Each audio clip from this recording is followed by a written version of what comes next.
মিনহাজুন নবুওয়া এই বাংলাদেশে আমরা দেখতে চাই।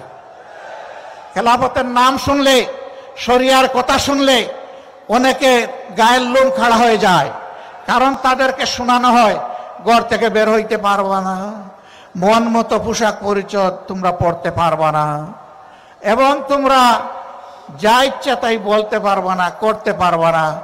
লোভের বশবর্তী হয়ে রাষ্ট্রের ধন চুরি করলে তোমাদের হাত জায়গায় থাকবে না। যদি তোমরা কোনো পরনারীর ইজ্জত লুণ্ঠন করো তাহলে তোমাদের জীবন রক্ষা পাবে না। এই কথাগুলা তাদেরকে শোনানো হয়, সঠিক। কিন্তু কেন, কিভাবে? একজন লোক যদি অভাবের তাড়নায়, ক্ষুধার জ্বালায় বাধ্য হয়ে যদি চুরিতে লিপ্ত হয়ে যায়, রাষ্ট্র তার হাত কাটবে না, আমরা গ্যারান্টি দিচ্ছি। আগে রাষ্ট্র তার পেটের ক্ষুধা, পেটের আগুন নেভানোর চেষ্টা করবে।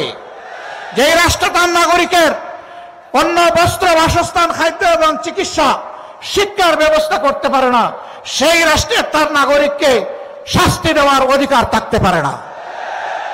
বলবেন তাইলে এখন যে যার মতো করে চলবে না, ওই রাষ্ট্র গড়ার আগ পর্যন্ত বর্তমান সংবিধান অনুযায়ী দেশের নিয়ন্ত্রণ এবং আইন শৃঙ্খলা সরকারকে রক্ষা করতে হবে। প্রিয় ভাইয়েরা, জায়গায় জায়গায় আমরা দেখছি, সাংবাদিক বন্ধু দ্বিতীয় প্রশ্ন করেছিল, দেশে বিভিন্ন মব হচ্ছে, আপনারা এগুলা সমর্থন করেন কিনা? আমরা বলছি মব কোনো নতুন কালচার নয় বাংলাদেশে। 72 সাল থেকে এই মব চলছে।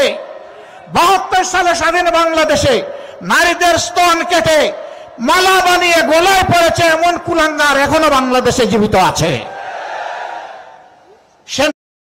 আসসালামু আলাইকুম।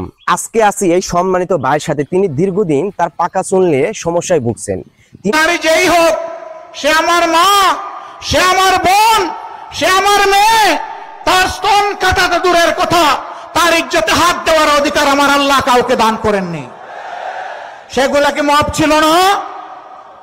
জীবন্ত মানুষকে কুচিয়ে কুচিয়ে ব্যানার দিয়ে ক্যামেরার সামনে, মুভি ক্যামেরার সামনে হত্যা করা হয়েছে, সেগুলাও মব ছিল। তাই বলে আমরা কি মবকে সমর্থন করব? না, সমর্থন করার প্রশ্নই উঠে না। কোন নাগরিক নিজের হাতে আইন তুলে নেওয়ার এখতিয়ার রাখেন না। রাষ্ট্রের বিদ্যমান আইন, সে যে আইন হোক, সেই আইনের ভিত্তিতেই বিচার হবে। যদি কেউ অপরাধ করে থাকে, অপরাধের বিচার করার দায়িত্ব জনগণের নয়, এই দায়িত্ব বিচার বিভাগের, সরকারের পক্ষ থেকে। বিচার বিভাগ এবং সরকারকে, নির্বাহী বিভাগকে মিলেই বিচার নিশ্চিত করতে হবে।